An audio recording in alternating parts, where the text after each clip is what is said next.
Hello everyone, this is Siddharth Mehta. Welcome to another practice exercise on critical reasoning and reading comprehension passage. Today I have picked up a passage from economy and politics and have framed questions around it. So let us start. This is the passage. You can stop the video, read the passage before going forward. All right. So I'm sure that you must have read the passage. Let me very quickly read the passage and tell you what is it all about. Globalization has had far-reaching economic and political consequences. It has brought about some economic convergence between poor and rich countries, but it increased inequality within both poor and rich countries. In the developed world, the benefits accrued mainly to large owners of financial capital who constitute less than 1% of the population. The lack of redistributive policies is the main source of dissatisfaction that democracy opponents have exploited. But there were other contributing factors as well, particularly in Europe. So what the first paragraph is about is the impact of globalization. It says that globalization has done something good, that it has brought some economic convergence between poor and rich countries. So this is the good part, that it has the difference between good and poor countries has now narrowed down. All right, but is mentioned. But now this is the negative part. What is the negative part? That within the country, the inequality has increased. So within a particular country, the gap between rich and poor has increased. And author goes on to say that the benefits have been accrued mainly by the large owners of financial capital. So those who were rich, they got richer. And this is the common complaint. The lack of redistributive policies is the main source of dissatisfaction that democracy's opponents have exploited. What do you mean by redistributive policies? Means that not everybody is getting equal access to the resources. So that is lacking here. People are not getting equal access to the resources, and that has been one dissatisfaction that opponents have exploited.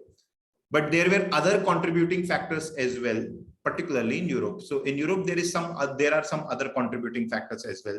And now you can anticipate that entire paragraph will be about those contributing factors. Right. So let us look at the second paragraph. I was an avid supporter of European Union from its inception. So this is author's view, that he was an avid supporter. I regarded it as embodiment of the idea of an open society and association of democratic states willing to sacrifice part of their sovereignty for the common good. It started out as a bold experiment in what Popper called piecemeal social engineering. Chances are high that question can come from such type of things when a third person has been quoted. The leaders set an attainable objective and fixed timeline and mobilized the political will needed to meet it, knowing fully well that each step would necessitate a further step forward. That is how the European coal and steel community developed in EU. So this is about what author feels about the inception of EU, how European Union was formed. Author is very positive about it. He has said that I am avid supporter, and he liked this approach. He regarded it as embodiment of an open society, right, where people are where the countries are willing to sacrifice some part on something on their part for a greater good. And he liked the piecemeal social engineering approach, which has been explained in these lines. What do we mean by piecemeal social engineering approach? So basically, author is positive here about the formation of European Union. But then something went woefully wrong. So now something wrong will come. After the crash of 2008, a voluntary association of equals was transformed into a relationship between creditors and debtors.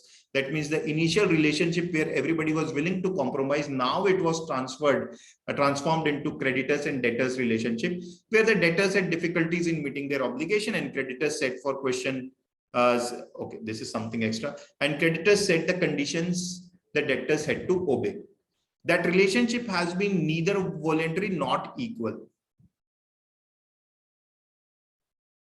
Germany emerged as the hegemonic power in Europe, but it failed to live up to the obligation that successful hegemony must fulfill, namely looking beyond its narrow self-interest. Compare the behavior of the US after World War II with the Germany's behavior The US launched the Marshall Plan, which led to the development of EU. Germany imposed an austerity program that served its own narrow interest. Now, the third paragraph is about what went wrong with the EU. So after the crash of 2008, the relationship changed from that being equals to that of being debtors and creditors. And author says Germany is responsible for that. Germany emerged as the hegemonic power in Europe, but it did not fulfill the obligation that comes with hegemonic power. And wasn't able to look beyond its narrow self-interest. So author is negative here about what went wrong, and he says that Germany is the responsible country for that. Then next, before its reunification, Germany was the main force driving European integration. It was always willing to contribute a little bit extra to accommodate those putting up resistance. Remember Germany's contribution to meeting Margaret Thatcher's demand regarding the EU budget. But reuniting Germany on 1:1 basis turned out to be very expensive. When Lehman Brothers collapsed, Germany did not feel rich enough to take any additional obligation.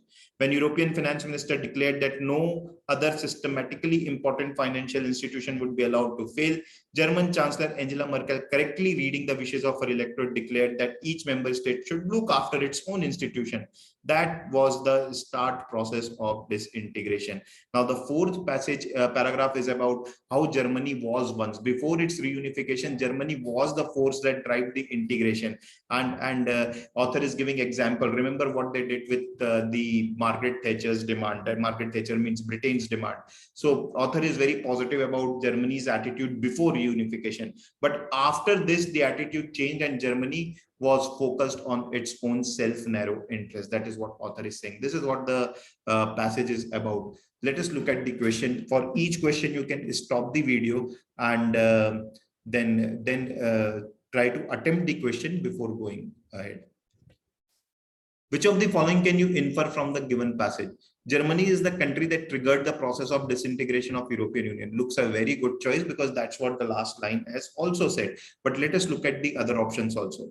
Formally, Germany had made a mistake by championing the cause of European integration. No, we cannot say that Germany had formally committed a mistake by championing the cause of European integration. In fact, anything, according to author, the European integration was a good thing. So this definitely is opposite of what is being mentioned.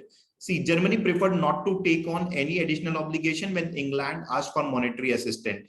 In fact, the example given is that when England asked for monetary assistance or any assistance, Germany did something more, because this example is given as of something Germany was the main force. It was always willing to contribute a little bit extra to accommodate those putting up resistance. So the Britain's example is given in this regard. So this cannot be the answer. The German electorate falsely seconded Angela Merkel's reluctance to extend a helping hand. It is the other way around. What is mentioned is Angela Merkel correctly reading the wishes of her electorate. So Merkel read the wishes of electorate and not the electorate reading the Angela Merkel's reluctance. So this cannot be the answer. Answer is option number A. Next. According to the passage, what you can comment on the allegiance of the author? Okay. Now, author's allegiance with regard to European Union. Remember, he was positive about it. I was an avid supporter. He was positive, and then it changed to negative. So any option which says the transformation from positive to negative would be my choice. He blamed a lack of redistributive policies for the collapse of EU. No. Why? Because this redistributive policy is given in general sense, that this has been the complaint about globalization. It is given in that sense, not with respect to European Union. So not the right answer. He did not support globalization right from the beginning. We don't know about his support on globalization.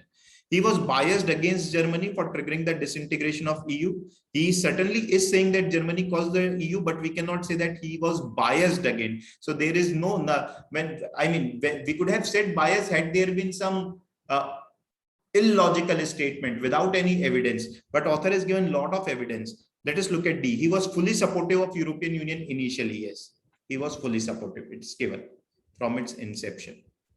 So from positive, it has changed to negative. So D encapsulates that. Next, Which of the following is untrue according to the given passage? Untrue. Which of the following is not true? You can stop the video and attempt it. Hegemony has its own obligation. This is definitely given in the passage. It's given here. Must fulfill. There was increased inequality within both poor and rich countries. Yes, this is also given. Increased inequality within both poor and rich countries. This is also given. Less than 1% of the population belong to landowners. Less than 1% of the population belonged to landowners. Look what is given here. In the developed world, the benefits accrue mainly to large owners of financial capital. This is not given. So this has to be the answer. Right. Last is democracy has had opponents. So it's given here. Democracy is opponents. So answer is option C. What is the author trying to convey about EU's beginning by quoting Popper? So author has quoted that about the EU's beginning and called it as a bold experiment, and what Popper called it as piecemeal social engineering. The leaders set an attainable objective and a fixed timeline and mobilized the political will needed to meet it, knowing fully well that each step would necessitate a further step. So let us look at the options. Author is appreciative of the bite-sized approach that formed the EU formation. Perfectly fine. Author is appreciative of that approach. But the approach eventually has led to the start of the process of disintegration. So is the passage, is this part given that the piecemeal social engineering approach has led the downfall of EU? No, this is not given. So only first part is true. I cannot say anything about the second part. So this cannot be the answer. Plus, with respect to Popper, this anyways cannot be the answer. So the answer is not A. The author is pointing out the flaw in the slow and gradual. This cannot be the answer. Here itself, I should reject it because author is appreciative of the formation and not pointing out flaw that this is the problem with the piecemeal social engineering. This cannot be the answer. Piecemeal means a small size. See, author is pointing out the advantages of a fragmented approach as the gateway to reforms, particularly in the face of new societal experiment like formation of EU. Looks a very, very good choice because everything is present here. Piecemeal approach means fragmented approach. And author is saying that they set an objective, attainable objective with a fixed timeline and a political will to meet it. And they know that that each step will necessitate a further step. They will have to take some more step ahead. So it's basically doing it phased wise. That's what piecemeal social engineering actually means. So answer is option number C. D cannot be the answer as it says that author is criticizing the slow approach. So author is not criticized. In fact, author has appreciated that approach. So this is it, guys. I hope that you have solved the questions, and if you got them wrong, you have seen the approach of how to solve them. Thank you.